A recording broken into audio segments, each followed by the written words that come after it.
Par esprit de vengeance et dans un contexte de montée du communautarisme, la haine anti-Igbo regagne du terrain au Nigeria, 50 ans après la guerre civile du Biafra qui avait fait 1 million de morts, en grande majorité de l'ethnie Igbo. Dans le quartier de Sabongari, partie chrétienne de l'immense ville musulmane de Kano au nord du Nigeria, la tension remonte et les esprits s'inquiètent. Ceci après l'appel du groupe musulman demandant aux Igbo chrétiens de quitter la région d'ici le 1er octobre. La menace a engendré des tensions entre les Igbo et beaucoup de gens partent. Certaines personnes veulent toujours partir parce que nous avons peur d'être attaqués. Nous avons peur de répéter les événements de 1966 et c'est la raison pour laquelle la plupart d'entre nous veulent prendre des précautions afin que quoi qu'il arrive, tout le monde soit en sécurité.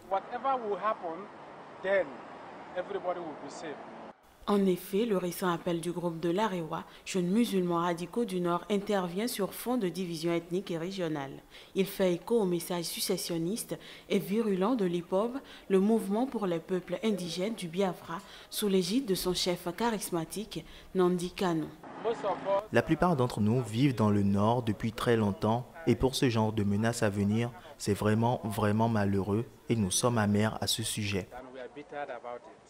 Le Nigeria est composé de près de 250 groupes ethniques et bien que chaque communauté appartienne à une région spécifique, beaucoup ont migré aux 4 coins du pays pour des raisons économiques. Pour un spécialiste en sécurité, les hommes politiques se détachent de plus en plus de leurs électeurs pour se livrer à des batailles politiciennes, laissant la voie à des populistes radicaux tels que Nnamdi Kanu ou encore aux leaders religieux. Malgré les remontrances du chef de l'État par intérim, Nnamdi Kanu continue à sermonner les foules dans le sud-est du pays. Au nord, aucun jeune de l'Arewa n'a été arrêté ni même inquiété.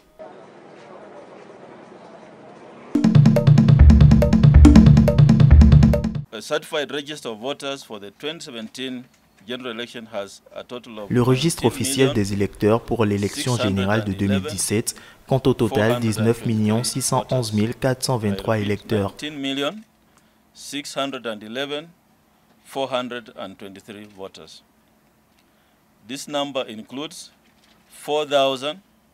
Ce nombre comprend 4 393 diasporas dans 5 pays et 5 528 inscrits dans 118 prisons à travers le pays.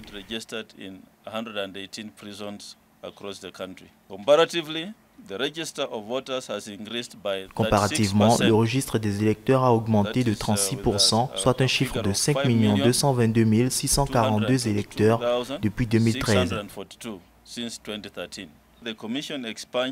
La commission a effacé un total de 88 602 personnes décédées dans le registre. Nous sommes conscients que ce registre ne peut pas être complètement débarrassé des personnes décédées. Cependant, nous sommes confiants que la technologie KIEMS que nous utilisons dans cette élection fournit une authentification sans faille le jour du scrutin et il n'y aura pas de place pour les erreurs.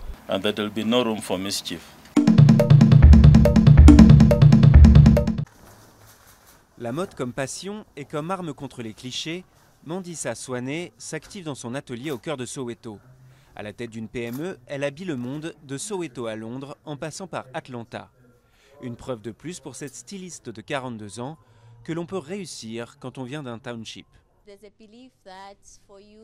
Beaucoup de gens croient que pour réussir dans tout ce que tu entreprends, tu dois sortir du township. Et j'ai prouvé que ce n'était pas vrai. Parce que c'est ici que je travaille, c'est ici que j'ai embauché des gens et ça marche.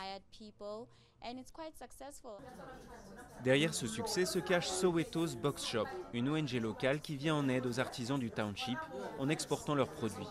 Une boutique, des bureaux ou encore une vente en ligne font partie des services offerts par cette ONG basée à Vilakazi.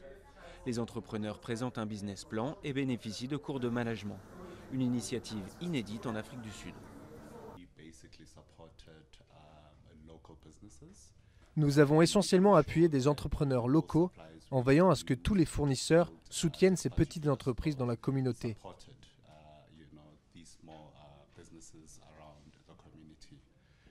Et depuis que nous avons lancé l'opération, nous avons créé un écosystème où maintenant ces entrepreneurs collaborent avec nous. Parmi les bénéficiaires, Velapim Polweni. Sa préoccupation majeure, offrir de l'emploi aux jeunes du ghetto au chômage. Une démarche qui pour lui va bien au-delà de la simple embauche. Je suis sûr que ce n'est pas seulement 8 personnes que j'ai recrutées. Derrière chacune se trouve une famille de 8 personnes environ. Et tu fais le calcul, 8 x 8, nous avons 64 personnes. Le gouvernement sud-africain a investi près de 420 millions d'euros en 2016 pour le développement des townships. Un effort encore insuffisant pour leur assurer un réel essor économique.